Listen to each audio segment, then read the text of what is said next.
Hey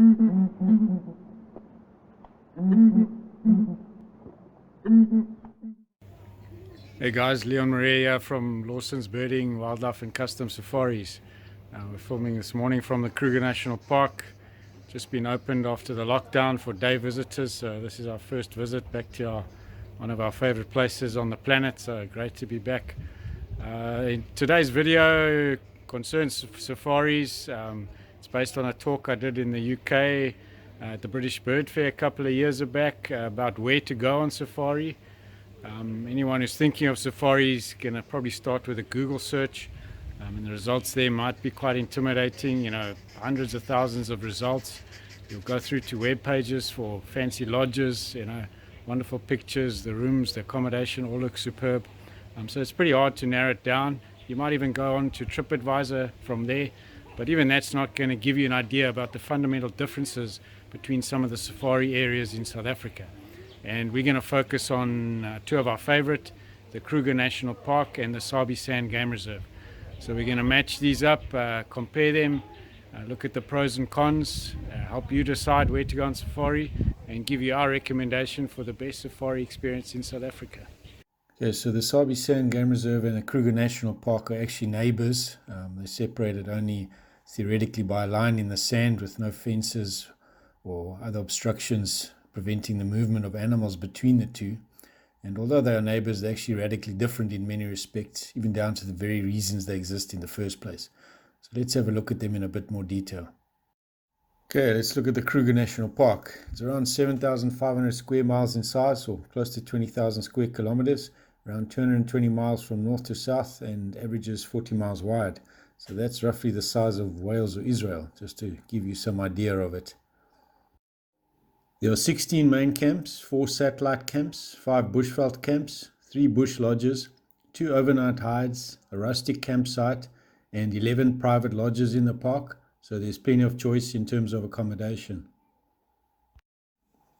There's a good road network of around 2,600 kilometers through the park, accessible year-round to sedan-type vehicles, and there are 9 gates linking the park to the outside world.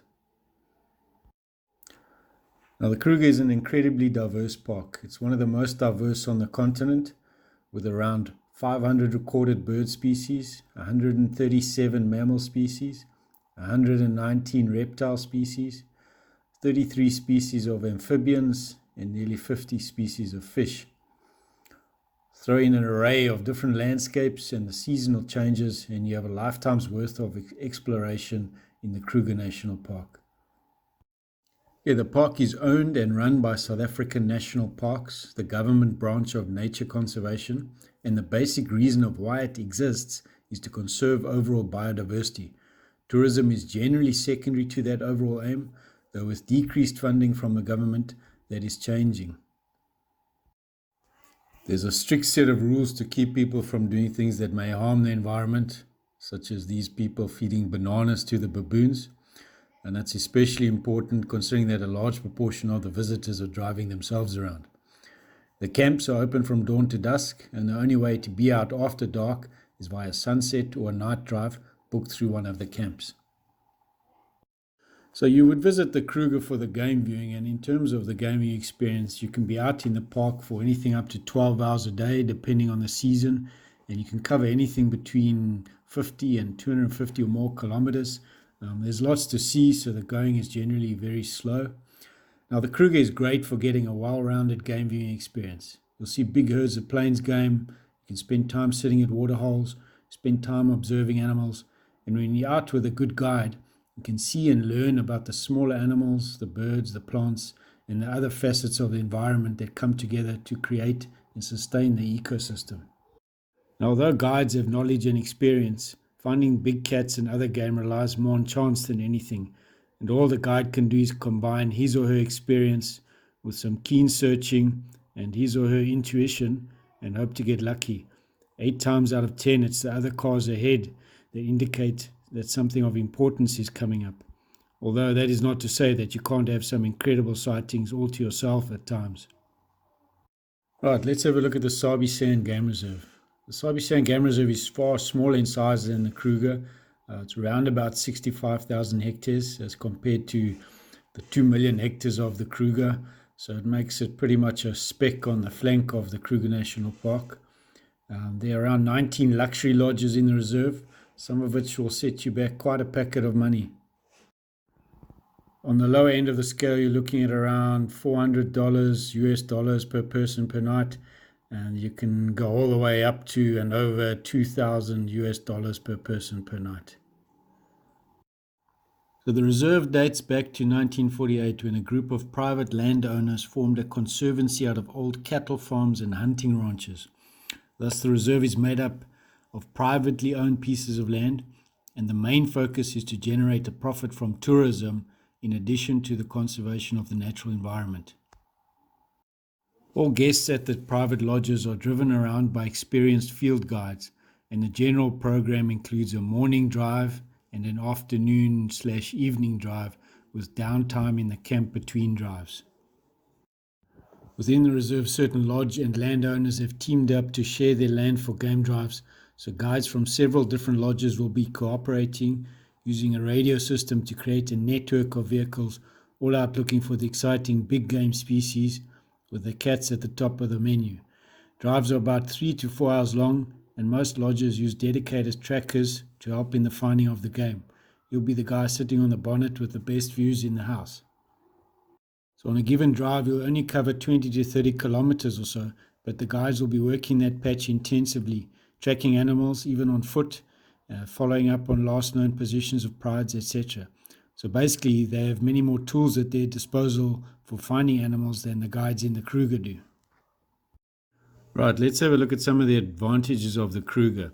The first and the main advantage, I think, is the huge area, the variety and the diversity of habitats and landscapes in the Kruger National Park. It's pretty hard to beat in that respect. Then there's the numbers and the diversity of animal species and the wide focus of your wildlife experience. Then you have the flexibility to go out at will during the hours the camp gates are open. You can stay out all day if you like. Then you have the opportunity to spend time with groups of animals. There's no rush to move out of the sighting. Then most of the main camps are quite large in terms of area covered, so between drives you can stroll around the camp, bird watching, taking photographs, getting a bit of exercise, etc. Right, let's have a look at some of the disadvantages of the Kruger. The first is possible congestion at major sightings, which can be quite bad at times, especially during busy periods such as school holidays and long weekends. Then you are restricted to the roads in the Kruger, which is good from an ecological standpoint, but means that sometimes your sightings are not quite as good as you would like them to be. Then the Kruger has less consistent big cat sightings. It is a function of seasonality and luck especially, but it's a bit more of a gamble than a place like the Sabi Sand Game Reserve. Then the main camps are quite large. Some of them, like Skukuza, can get quite busy during the day, so it's not very exclusive. Though, as mentioned, this can be an advantage as it gives you space to walk around during the day. And you can also book the smaller bush camps if you like, if they are available, as they are very popular generally. Then if you want to do night drives, they are an extra cost. They usually take place in big 22-seater vehicles. And to be honest, they are not ideal, but it's the only way you can get out after dark. Right, let's have a look at some of the advantages of the Sabi Sand Game Reserve. Now, the first and the main advantage is the consistently good big game viewing, and especially when it comes to the cats and other big predators. Honestly, it's hard to beat. It's just fantastic. Obviously, there are the odd quieter patches. That's just a fact of nature. But on the whole, the sightings are just brilliant. Then you have very well-controlled sightings. Usually with big cats and all main sightings, there's a maximum of 3 vehicles allowed at the sighting at any one time, so you don't get overcrowding like you can have in the Kruger. Then the guides are allowed to drive off-road, so they can follow animals when they leave the road. If an animal's lying some distance off the road, they can drive to where it is to get the best viewing position. And the off-road driving in itself is a lot of fun. Then because of this off-roading ability or viewing of the animals is generally close up. You'll find the animals very close to the vehicle most of the times. You're not staring at them over a distance with a pair of binoculars. Then the night drive is included in your afternoon drive. It's done by a professional guide and tracker team, so it's generally of a very high standard, and yeah, you don't have to pay extra for it or anything. Then most lodges include a bushwalk as part of the program, so you get out on foot into the bush with a trained guide. These can be subject to certain age restrictions though, but yeah, generally a worthwhile experience and included in the stay in most lodges programs. Right, let's look at some of the disadvantages of the Sabi Sand Game Reserve. This first disadvantage is the small area covered and the limited habitat diversity. You're just not going to see the great range of landscapes and habitats that you'll see in the Kruger. Then there are fixed game drive hours. You go out in the morning and the afternoon, so it gives you a lot of downtime during the day in the camp, which may not suit more active people. And the camps are generally very small, so there's not a lot to do between the game drive hours. Some camps do have some resident antelope and warthogs, etc., that you can spend time watching. Then there's a very narrow focus on the big game species, which is okay if that's what you go there for, and honestly that's what you should go there for. But if you're a keen birder, for example, it's not going to suit you. Right, then you have forced integration with other visitors on the game drive vehicles and within the lodge. Though with COVID-19, this may change to a certain extent. And lastly, there's too much food. Believe it or not, we do get this complaint. There's food at every turn and you just end up eating too much if you don't learn to restrict yourself. Right guys, so we've had a look at these two destinations, the Kruger National Park and the Sabi Sand Game Reserve. We've weighed up some of the pros and the cons, and now we need to tell you which one is better. Well, the answer is in fact both or neither, as they go best together. Like any good partnership, they complement each other to create an unbeatable combination. So guys, there we have it, our recommendation for the best safari experience in South Africa. So the Kruger National Park is going to give you that scale and diversity, while the Sabi Sand Game Reserve is going to give you that focus on the predators that's very hard to beat.